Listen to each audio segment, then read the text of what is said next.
Hola de nuevo, amigos del canal, seguimos ahondando en nuestro ciclo de sagas, seguimos ahondando en Star Wars, en la última trilogía, y teníamos que venir a parar a la madre del cordero, indudablemente. Star Wars Episodio 8, Los últimos Jedi, película controvertida, donde las haya que nos ponemos a analizar de inmediato. La maravilla de Rian Johnson, que muchos dicen que es, o el descalabro total y absoluto que arruinó la franquicia. Lo vemos enseguida, como siempre, con Isán Vallés y Dani Ruiz, en La Guardia del Titán.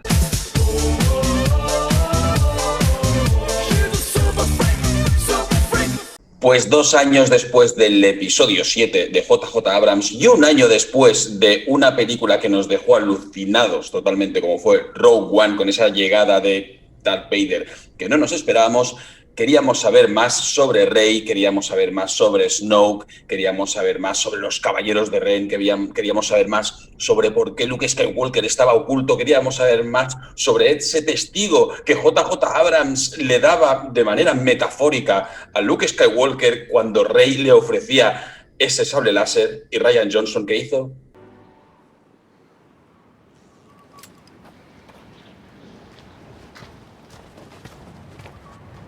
Lo tiró todo por la borda.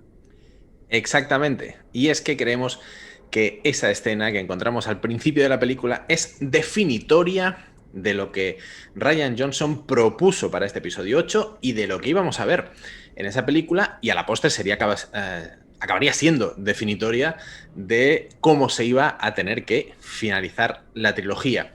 Nadie quería realmente hacer un paralelismo, pero la segunda película de la trilogía original, el Imperio Contraataca, se volvió un poquito más oscura. En el episodio 2 de las precuelas, que no nos gustó en absoluto, pero también planteaba esos primeros pasos de Anakin Skywalker hacia el lado oscuro. Y aquí lo que vemos de forma prácticamente inmediata, después de una escena introductoria que nos daba aire y que nos dejaba ver que la cosa podía estar realmente muy bien, es que nos vamos a tomar un poquito este episodio 8 a pitorreo, a cachondeo, que vamos a ver un Luke Skywalker que no es Luke Skywalker, o al menos no el que nosotros teníamos en la mente, y esto se ejemplifica perfectamente con un gesto muy sencillo. El gesto de Luke Skywalker tirando la espada, como si de un gag cómico se tratara Izan, despojándole de toda esa maestría y de toda esa presencia que le suponíamos y que le habíamos visto en el episodio 6, El Retorno del Jedi. No necesitáis a Luke Skywalker. Exactamente, le despoja. Bueno, esa es una de las escenas, pero luego se pasa La siendo. primera.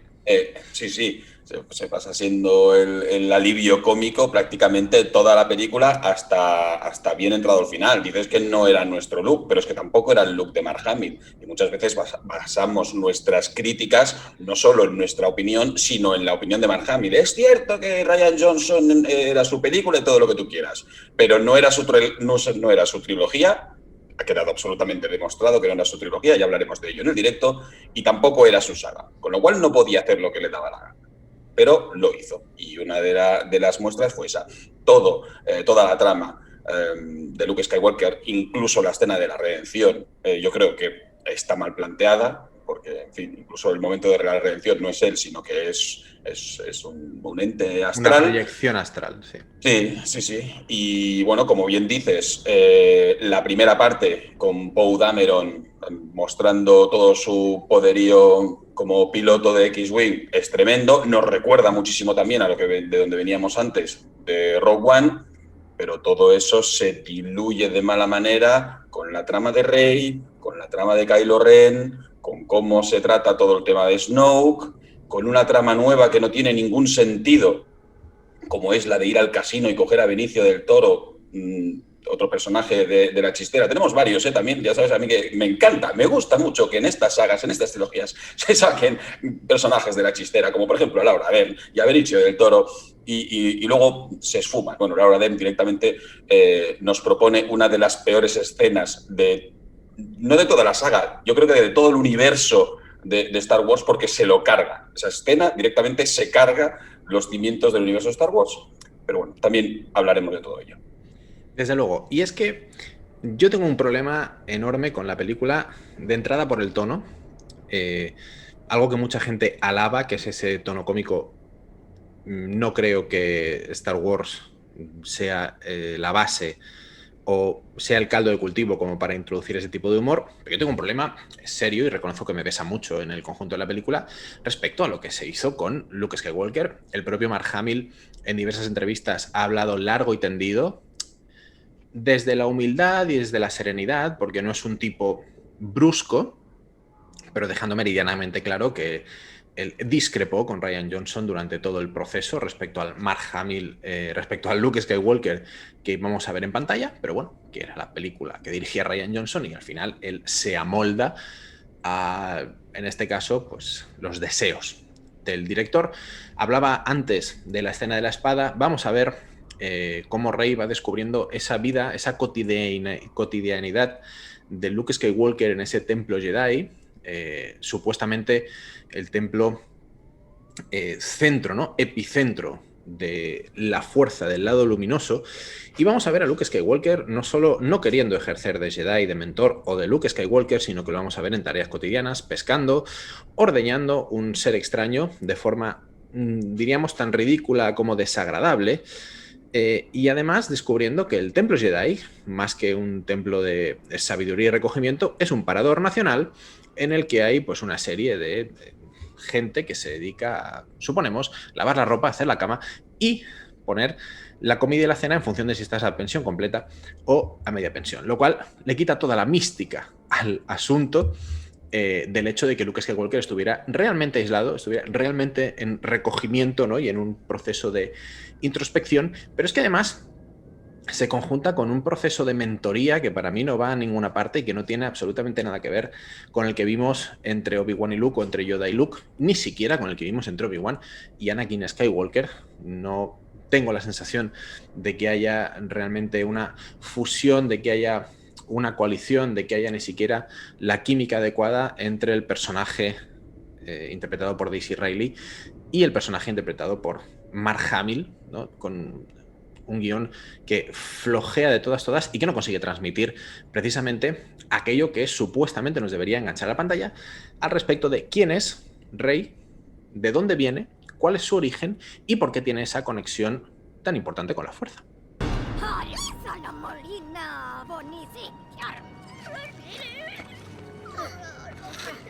Pues que a Rian Johnson eso le importa una mierda, con lo cual directamente no lo explica, no quiere explicarlo, nos deja una escena totalmente, en fin, que todo el mundo puede opinar lo que quiera de ella, que es cuando entra en ese pozo y se ve a sí misma ilimitadas veces, lo deja ahí y ya está, no le interesa pues por qué domina la fuerza. Creo que en algún momento de la película incluso Kylo Ren le dice que tus padres eran unos mindundis cualquiera y no importan para nada, podían llamarse González o Martínez, porque a Rian Johnson no le importa, porque a Rian Johnson no le importa Star Wars. Y a Rian Johnson tampoco le importaba ni lo que quería contar él, ni lo que previamente había contado JJ Abrams. A Rian Johnson lo único que le importaba era poner imágenes hiper mega chulas, súper mega bonitas, con un montón de colorines.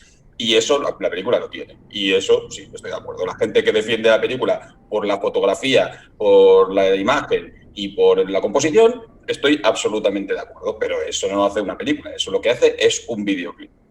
Entonces, entrados en la trama de Mark Hamill, que es terrible, vamos con la trama de Kylo Ren y Rey, que desemboca en un duelo que yo directamente creo que ensayaron 2 tardes. Y ya está.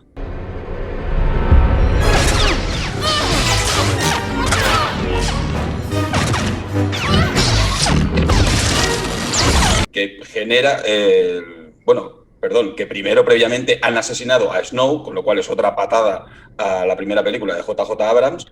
Adelante. No, han asesinado ridículamente a Snoke.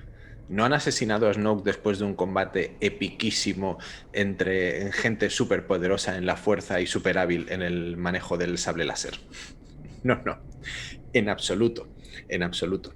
A Snoke y a la Guardia Real de Snoke, por así decirlo, que plantea algún momentito interesante, pero que tampoco les da mucha faena. Y aquí entramos en ese juego. absolutamente mal rodada. Eso sí que están muy bonitos, o sea, todo en cámara lenta, todo lo que tú quieras, pero si te fijas, la coreografía es terrible y además está muy mal ensayada en muchos momentos, incluso en algunos de ellos vemos cómo armas han sido borradas digitalmente porque había una mano con un cuchillo libre totalmente que podría haber matado en cualquier momento a Rey. En y momentos, eso se quita sí. del...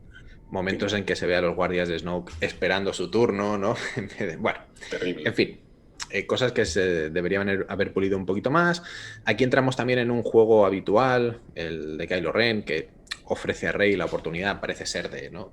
venirse con él a ser maloso, porque al final descubrimos que lo que quería no era plegarse a Snoke para entrar al lado oscuro después de matar a Han Solo en el episodio 7, sino bueno, pues usurpar un poquito la posición del líder Snoke, porque ya sabéis que cuando un personaje es malo y nos tienen que hacer saber que es malo, tiene que hacer cosas muy obvias de malo, como por ejemplo, pues esta cuestión. La destruiré a ella. Y a ti. Lo destruiré todo. Ya sabéis que además Snoke parecía un tipo superpoderoso, pero cierra los ojos y parece ser que pierde la noción de la fuerza y no ve que le van a atravesar parte por parte con una espada que tiene apenas a medio palmo del cuerpo. En fin, otra cuestión importante que se nos planteaba en el episodio 7, que parecía que iba a dar ciertos resultados y que se deshace, como un azucarillo. Y además, esto no tiene continuidad precisamente por varias cuestiones. Primero, por la que ha comentado Isan antes. Toda la historia de Benicio del Toro, el código, los microchips, entre comillas, y el rescate en una escena en el casino, que sinceramente es de esas escenas que si sacas de la película no cambia un ápice. Y es una escena larga, amigos? Larga. Y esa escena, no sé si empieza o concluye, con la que probablemente más caras de impacto generó en la sala de cine donde nosotros estábamos, que es la escena de la plancha.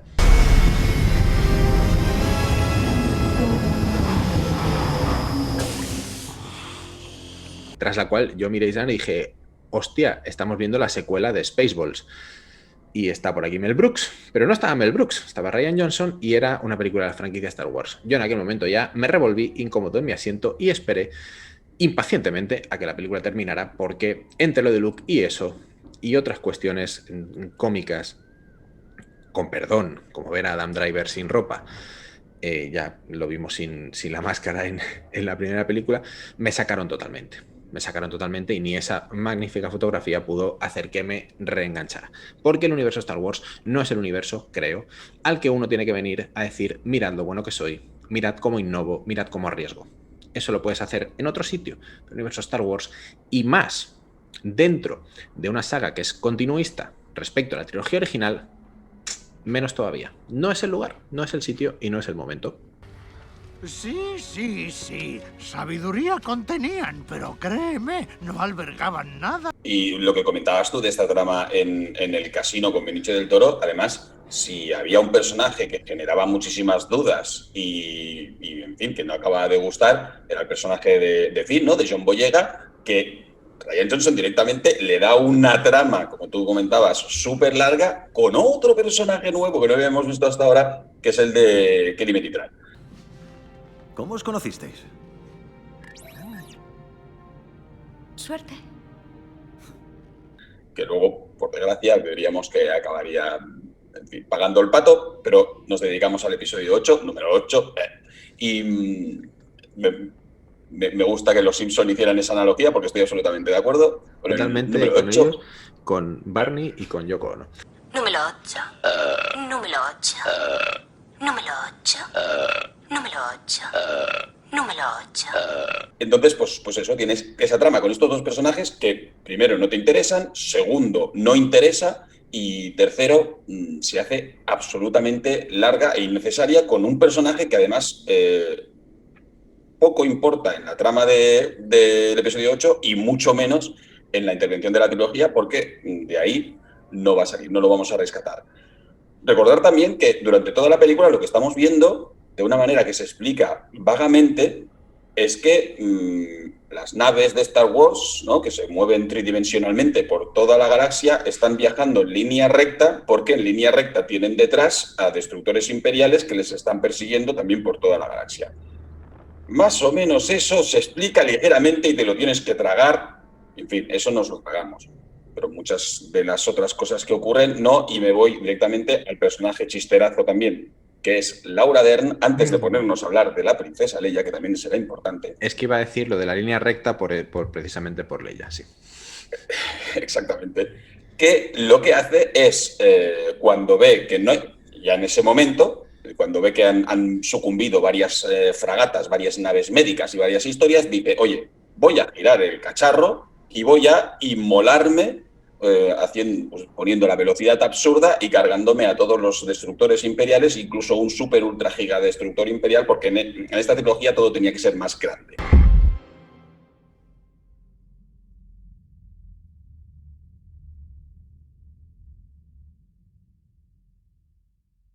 Y lo que hace es, en una imagen bellísima, sí, Rian Johnson, haces unas imágenes preciosas, pero eso no es Star Wars y se carga todo lo que es el fundamento de Star Wars. Y ya está. Y no hay nada más que decir, excepto que si hablábamos antes de escenas que a mí me habían sacado de la película por aquello de decir, ¿qué narices me estás contando? ¿Qué estoy viendo? ¿Qué es esto? Y estoy intentando no ser mal hablado. Es que después de una catastrófica intervención en contra de las naves de la Resistencia, ya dijimos en episodio 7, ¿Resistencia a quién? Si se supone que son los gobernantes, pero bueno, no pasa nada. Nuestra querida, no princesa Leia, ahora es general, cuidado, no vaya a ser que alguien ponga el grito en el cielo, queda moribunda en el espacio y mostrando una conexión gigante con la fuerza que, como el varón en la mili se le suponía, pero que no había mostrado en pantalla nunca jamás.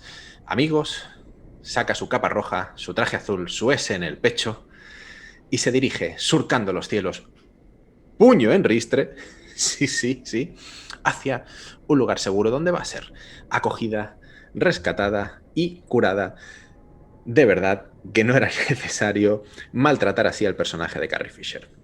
De hecho, no era necesario, pero es que además Carrie Fisher llevaba creo que 1 año y 1 mes muerta, había fallecido desgraciadamente, y en 1 año y 1 mes no tienes tiempo para arreglar el guión, para cambiar el CGI, para hacer alguna cosa, para que en vez de Mark Hamill sea la princesa Leia la que pues de alguna manera muera de una manera súper noble, o que sea ella, ya que tienes pensada esa escena horrorosa de inmolarte, pues que sea ella la que se inmole. ¿Por qué aguantar a la princesa Leia y convertirla en un homenaje en el capítulo 9? En plan, bueno, esto ya es como para otro, ya que el otro se espabile, ¿no? Yo me hubiera conformado, incluso, Idan, con que hubiera fallecido en esa escena. Mira, ahí ya está, sí. Ha habido este follón, ha habido una explosión y ha fallecido. Defendiendo sus ideales, defendiendo su causa, al mando de sus tropas.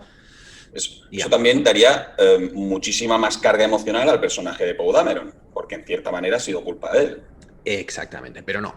De nuevo, una decisión absolutamente ridícula, como muchas de las que vemos en la película, porque no se le da esa entidad, no se le da esa enjundia, no se le da ese peso, ni siquiera, por ejemplo, a la escena de un Luke Skywalker que se reúne con el maestro Yoda en una especie de crisis de fe, exactamente, ¿no?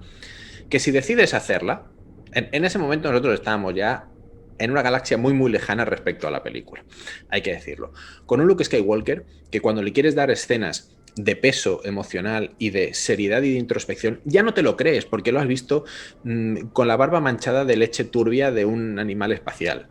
Pero aún así, cuando lo decides, también haces una escena que es anodina, que no tiene ningún tipo de peso y que al final se resume que el maestro Yoda le dice a Luke que esos manuscritos, bueno, pues sí, son Playboys atrasadas que si las quieres leer bien y si no...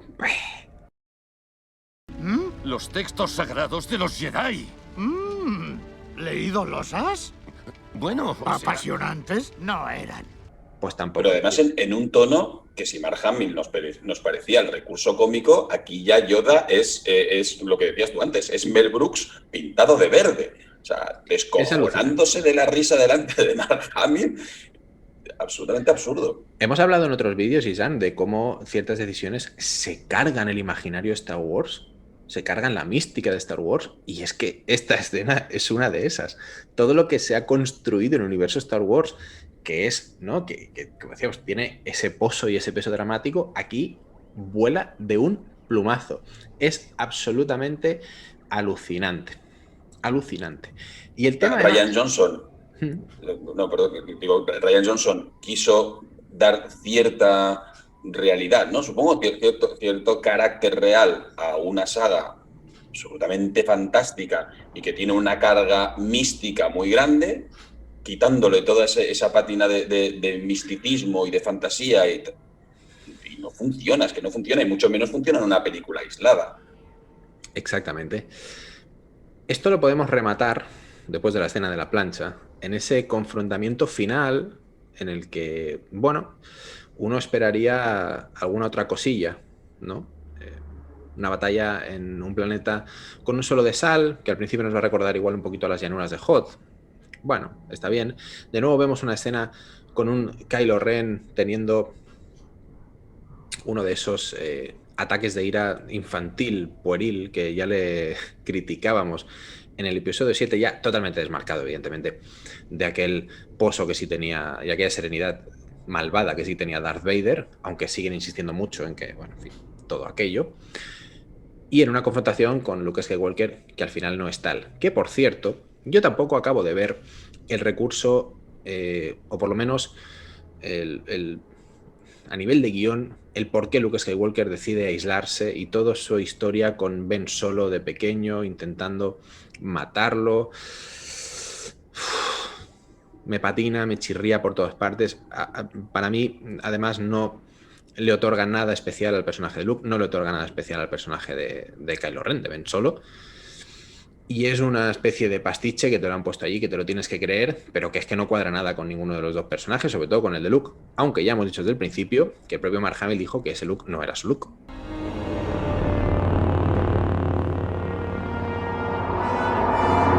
Sí, bueno, es que de esto hablaremos mucho en el directo. Pero Rian Johnson se encontró con una película que era el episodio 7 y con lo cual eso no podía cambiarlo. Y se encontró con un tío que era uno de los personajes o el personaje más importante de toda la historia en una isla y ¿qué hago con esto? Pues me voy a inventar esto. Y si les parece bien, bien, y si no, pues también, porque la peli la estoy haciendo yo. En eso estamos absolutamente de acuerdo, pero no es para nada coherente ni con el personaje, ni con la historia previa que habíamos visto en el episodio 7, ni con nada. Y lo que comentas tú sobre por qué se recluye Luke Skywalker cuando ha pasado lo de Ben Solo, te lo tienes que comer, pero es que además tampoco tiene sentido lo que ha pasado con Ben Solo. Entonces, nada tiene absolutamente ningún sentido. Mira, igual, por ejemplo, hablamos mucho, ¿no?, de lo que ha dicho Mark Hamill sobre su look. Nosotros, y quiero poner un ejemplo muy rápido con la película de Thor Ragnarok, que a nosotros en general nos gustó bastante poco, precisamente por el tono que le dio su director, Taika Waititi, pero Chris Hemsworth ha defendido una y mil veces que el tono de Thor es el que él, junto a Taika Waititi, quería darle, que estuvo muy cómodo, que se lo pasó genial, y que era el Thor que él quería mostrar en pantalla. ¡Ey! No, o sea, a nadie le importa nuestra opinión al respecto. Si nos gustó más, si nos gustó menos la parte central de la película, si creemos que Thor está bien reflejado o no. Porque el actor está comprometido, el actor está implicado y ha consensuado con el director cómo van a representar el personaje. Chapó. A mí lo que me extraña y lo que me sorprende es que, pese a las que parece ser todas las conversaciones que tuvo Mark Hamill con Rian Johnson, no hubiera un consenso. Sino decir, no, mira, mi look va a ser este, y si tú has dado vida a Luke Skywalker y has pensado obsesivamente Luke Skywalker durante mucho tiempo y tal, me da lo mismo. Este es el Luke Skywalker que vamos a ver, hasta el punto que en la confrontación final vemos incluso un chascarrillo, una coña, después de recibir esa proyección astral de Luke, una descarga de 150.000 disparos, hace la coñita esta, ¿no? De... ¿Dónde hemos visto eso a Luke Skywalker? Es que está a 1000 jodidas millas de ser Luke Skywalker, parafraseando absolutamente el personaje de Pulp Fiction. Entonces, ni siquiera en el clímax, creo que la película alcance no sé, el carisma o la personalidad que debería tener una película de Star Wars, más allá de que la batalla final tiene momentos interesantes, y de que Rey, bueno, pues rescata otra vez otro chascarrillo para salir del apuro moviendo unas piedras con la fuerza. Bueno, es decir, al final lo que hemos sacado es eso, ¿no? Que ella tiene una conexión oscura con la fuerza. Exacto, al final lo que hemos sacado es, que no es nadie. Que las imágenes son muy bonitas, Sí, pero en cuanto a viaje de los personajes, pero por parte de Kylo Ren, que bueno, va para adelante y para atrás, pero de Rey, que sí había tenido una evolución estratosférica en el episodio 7, en el episodio 8, a pesar de estar con el maestro de maestros, se ancla totalmente, se queda donde estaba. Poe Dameron, pues a lo mejor un poquito sí que ha entendido que no tiene que ser tan rebeldillo y tiene que ser un poquito tal. Finn y la otra, pues por ahí están tampoco. En fin, es que no, las historias no van a ningún lado. Simplemente que las naves se persiguen las unas a las otras, tienen que ir del punto A al punto B y al final del punto B está el halcón milenario. Y ya ha pasado de fase. En una serie, ese sería uno de los peores capítulos de la serie, de relleno absolutamente. Y además, Isaac, si es el episodio 8. Claro, si hablas de personajes, déjame rescatar un momento a un personaje que tenía muy buena pinta en los trailers del episodio 7, que es la Capitana Phasma. Que parecía que sí. En el 7 se lo quitaron rápido en medio, volvió en el 8 y al final tampoco. ¡Hey! Pero brilla. Brilla un cojón la armadura, pero más allá del brilli, nada, ¿no? Y además eso, a Finn nos lo quitamos de en medio de la película, luego lo ponemos ahí, sí, ¿no? Pues como en este caso sí, enganche emocional porque ella se sacrifica por él en la batalla final. Bueno, al final sale todo el mundo por patas y ya por el episodio 9, sin que haya quedado nada en claro, sin que la historia haya avanzado un ápice, destrozando por completo a Luke Skywalker y poco más, amigos. Sí, ya lo has dicho tú, mucho brilli, pero nada. Tanto Phasma como la película. Así se resume. Sí, visualmente maravillosa en muchos momentos, pero como decimos, modificando tantas cosas, no ya de la superficie, sino de la estructura canónica de Star Wars, que al final dices, bueno, pues lo que comentábamos antes, ¿no? Quizá no es la franquicia o quizá no es el momento o la película ideal para que intentemos pues hacer experimentos con gaseosa. Sinceramente, no, que hubieran dado un proyecto propio, como Rogue One o como Solo, lo que tú quieras, que le den un proyecto propio, Cassian Andor, lo que sea. Pero en el episodio 8, bueno, ya hablaremos también de ello en el directo.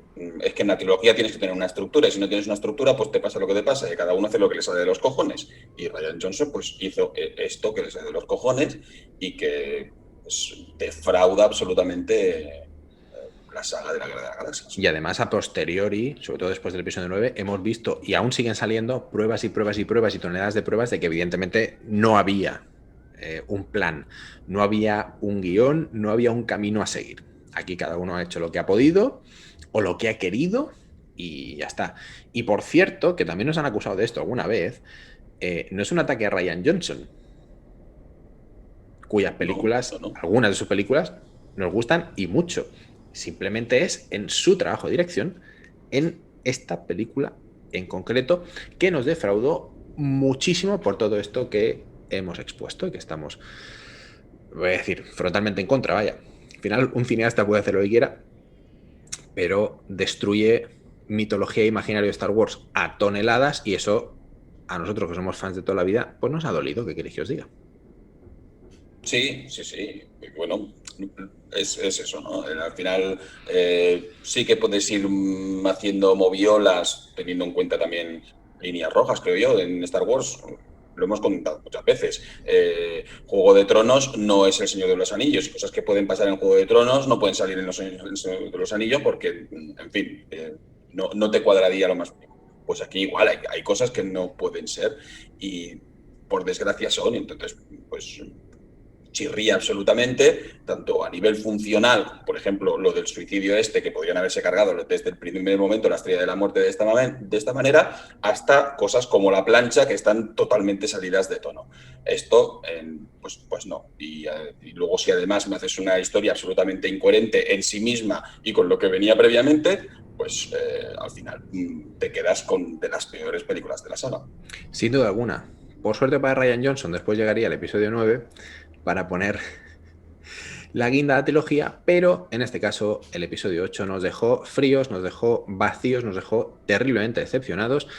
A Izan incluso lo dejó tan decepcionado que prometió y cumplió no ir a ver el episodio 9 al cine, algo que yo sí hice para mi escarnio, por cierto.